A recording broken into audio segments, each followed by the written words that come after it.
Guys, thanks for watching Precision Rifle Network. Joel back here again, still at Altus in Florida, still with Brandon. And we are going to now run this Barricade, this orange contraption. So our plan is to shoot 2 shots off of the top, 2 shots off of the edge, and then 2 shots through the port there. All right? Yep. Okay. So again, 6 shots. Our target is at 480 yards.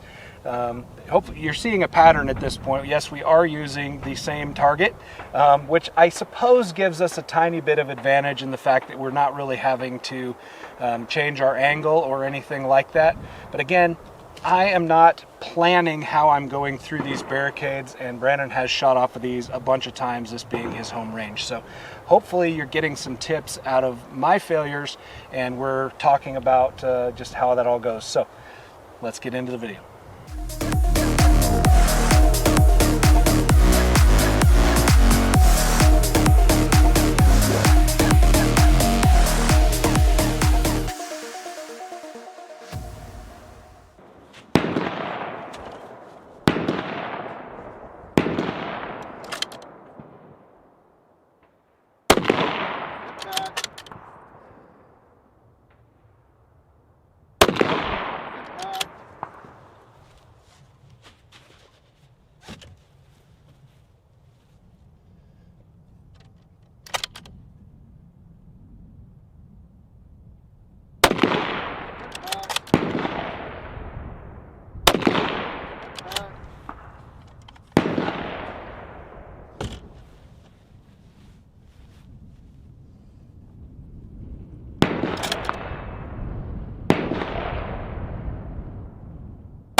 Shooter, you understand course fire? Yep. Stand by. Engage.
All right, guys, so you saw both of us run it. Again, the difference that I was kind of noticing right off the bat is that I go to a double kneeling on just about everything, and you choose to do 1 knee up.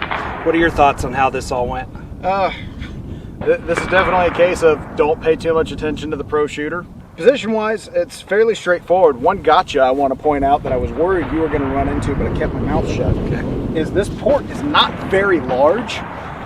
You running the smaller gray ops plate, I think you had just enough space where you could kind of get in here. Yep. The downside is you still have that hard-to-hard contact, which will give you a little more hop. Yep. In my case, I took my plate off, ran my game changer upside down. I had to play with it just a little bit to kind of build that position. I get a lot of rearwards recoil because it's sliding, but it's sliding. Yeah. And I can still watch that impact very easily, whereas with that hard-to-hard, I'm betting your reticle is probably jumping upwards a lot more. Yeah, my thoughts on that, and that's a lesson learned for me. Again, I haven't done these. He has, so he comes in with a little bit better plan on that. For me, I was just like, oh, that looks about the right size of the gamer plate, so I just slapped it on there. Now, the thing that I learned is, again, and it should have been a, oh yeah, idiot, like it should be common sense after shooting so many years, is hard against hard is always, always, always Bad. Yes, always a bad idea.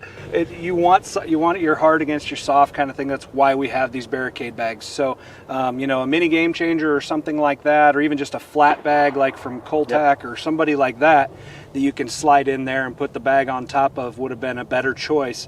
My standard rear bag, you know, would have been the perfect choice. It's small, it's flat. That would have been great. Because here's what I ran into with that.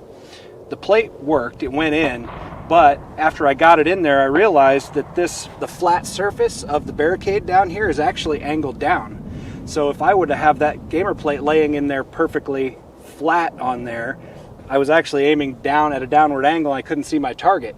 So it took me having to lift the back or push down the back of the rifle and lift up the front, and I actually stuck a finger kind of in underneath the gamer plate. At least that's mentally, I'll go back and look at the video, but I think that's what I did. I put my finger under the front of the gamer plate to get that angle that I needed. Whereas if I'd have had a bag, I'd have had some squish to be able to figure that out. So lesson learned. And jamming the Schmedium Game Changer in there works. It's not perfect, but it does work. The big thing that I should have done, and I didn't, is I've got a large Armageddon Gear fat bag sitting in my pack over there. I should have grabbed that, clipped it onto my belt, which normally that's where it rides anyway. And while I was especially down in this lower position and even here at kneeling, I could have taken that bag, stuck it on my leg, and used that to help fill in some of that rear support. I was still pretty stable. It was just I didn't quite have the recoil management I wanted. Yeah. And having that extra little bit of support in the rear to help stabilize the rifle would have helped with that. Yep. And, you know, I'll use myself as kind of the clown, the guinea pig for this. I'll put myself down and saying I'm overweight, and it's hard for me to get down into that kind of seated, you know, crisscross position and then bend over in order to get that low. It worked great for you, and you were able to get a good, you know, bracing your arm against your leg and all that to eliminate some of that movement. I had to manage more of that movement because I was up on two knees behind it with just my butt hanging out in the air. So it's just a little plug for get in shape and be able to get into the proper or kind of most efficient position. So. And put in the time to practice. Find, like if you've got, even if it's only for dry fire, find something that forces you into a low position like this and practice it. Yeah. Practice getting in and out of that position, but also figure out for your specific body and the way you're built, figure out how you can build that position where it's going to be the most comfortable and the most stable. Yep, I agree. Guys, thanks for watching again today. Smash the subscribe button for me. Please leave me some comments down below. That helps the algorithms get me noticed a lot more. So leave me some comments and stay tuned for more great videos on the stage study from Altus here with me and Brandon. Thanks.